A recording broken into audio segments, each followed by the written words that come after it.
और चलिए बढ़ते आगे। पंजाब के मुख्यमंत्री भगवंत सिंह मान की अध्यक्षता में पंजाब कैबिनेट की अहम बैठक हुई, जिसमें राज्य हित से जुड़े 6 बड़े फैसलों को मंजूरी दी गई। रिपोर्ट देखिए।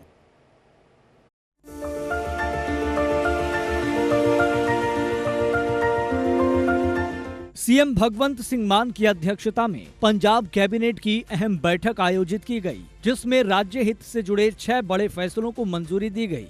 इस बैठक में अनुसूचित जाति समुदाय से जुड़े वकीलों के लिए एक बड़ी राहत भरी घोषणा की गई है। खास तौर पर एडवोकेट जनरल ऑफिस में कानून अधिकारियों की नियुक्तियों में एससी समुदाय के वकीलों को लेकर आरक्षण या विशेष छूट को मंजूरी दी गई है। वहीं वित्त मंत्री हरपाल सिंह चीमा ने बैठक के बाद ब्रीफ में फैसलों की जानकारी को साझा किया। कॉलेजां दे अंदर ਜਿਹੜੇ ਸਾਡੇ MBBS ਦੇ ਬੱਚਿਆਂ ਨੂੰ, ਜਿਹੜੇ ਸਾਡੇ MD ਦੇ ਬੱਚਿਆਂ ਨੂੰ ਪੜਾਉਂਦੇ ਨੇਗੇ, ਉਹਨਾਂ ਦੀ ਉਮਰ ਜਿਹੜੀ ਆ, ਉਹਨਾਂ ਦੀ ਰਿਟਾਇਰਮੈਂਟ ਏਜ ਜਿਹੜੀ ਆ ਉਹ 65 ਸੀਗੀ। यानी कि मैडिकल ਦੇ प्रोफेसर साहबान की एज जी आ 62 साल सी। अज सरदार भगवंत सिंह मान सरकार ने बहुत ही अहम फैसला लिया गया। अज उन्होंने उम्र जी आ बढ़ा के 65 साल की गई है। अज तो बाद पंजाब के जिन्ने भी मैडिकल कॉलेजों के प्रोफेसर साहबान होंगे, उन्होंने एज जी आ 65 तो बढ़ा के 65 ईयर यानी कि 3 साल का उन्होंने वाधा दिता गया गा। सो ये मैं समझदा साडे मैडिकल स्टाफ के अंदर ਜਿਹੜੇ पोस्टां की घाट सी भी पूरी होगी, क्योंकि हुण लगभग काफ़ी पोस्टां खाली पईयां सीगियां और आने वाले 3 सालों च लगभग 41 मैडिकल अध्यापक जिहड़े रिटायरमेंट होण जा रहे सीगे। सो उन्हां दा भी सानूं बहुत बड़ा फायदा मिलूगा, क्योंकि उन्हां प्रोफैसर साहबान कोले बहुत लंबा एक्सपीरियंस हुंदा गा। टीचिंग का एक बहुत ही वड्डा एक्सपीरियंस जिहड़ा उन्हां प्रोफैसर साहबान दे कोले हुंदा गा।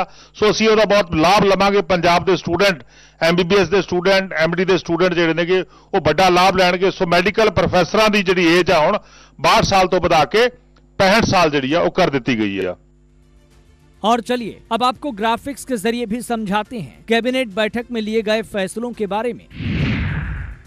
पंजाब सरकार ने मेडिकल कॉलेजेस में कार्यरत प्रोफेसर्स की सेवानिवृत्ति की आयु को 62 वर्ष से बढ़ाकर 65 वर्ष कर दिया है। चिकित्सा क्षेत्र में कार्यरत मेडिकल ऑफिसर स्पेशलिस्ट की रिटायरमेंट उम्र को भी 58 से बढ़ाकर 65 वर्ष कर दिया गया है। हालांकि 58 वर्ष के बाद उन्हें अंतिम वेतन के आधार पर कॉन्ट्रैक्ट पर नियुक्त किया जाएगा। ग्रामीण विकास और पंचायत विभाग में ब्लॉकों के पुनर्गठन को मंजूरी दी गई है। इसके तहत ब्लॉकों की संख्या, संरचना और कार्य क्षमता को दुरुस्त करने के लिए रैशनलाइजेशन प्रक्रिया शुरू की जाएगी। अब तक पंजाब की OTS स्कीम नगर सुधार ट्रस्ट पर लागू नहीं होती थी, लेकिन अब इसे भी शामिल किया गया है। इसके तहत पीनल ब्याज को माफ किया गया है और नॉन कंस्ट्रक्शन फीस व फाइन पर 50% की छूट दी गई है। इससे हजारों लोगों को राहत मिलने की उम्मीद है। राज्य सरकार ने सुप्रीम कोर्ट में हलफनामा दाखिल कर स्पष्ट किया था कि वन क्षेत्रों के लिए इको सेंसिटिव जोन के अंतर्गत 100 मीटर का घेरा तय किया गया है। अब पंजाब सरकार ने इसे लेकर कैबिनेट में नए सिरे से मंजूरी दी है। कैबिनेट ने एक ऐतिहासिक फैसला लेते हुए SC वर्ग के वकीलों की सरकारी नियुक्तियों में आरक्षण को मंजूरी दी है। अब एडवोकेट जनरल ऑफिस में SC वर्ग के लॉ ऑफिसर्स की भर्ती में छूट और विशेष प्रावधान लागू होंगे। ये सामाजिक न्याय की दिशा में एक बड़ा कदम माना जा रहा है। वित्त मंत्री हरपाल सिंह चीमा ने कहा, मुख्यमंत्री भगवंत सिंह मान ने इन सभी फैसलों को जनता और प्रशासन के हित में बताया और कहा कि पंजाब सरकार राज्य में समावेशी विकास और सेवा वितरण में पारदर्शिता और दक्षता लाने के लिए प्रतिबद्ध है।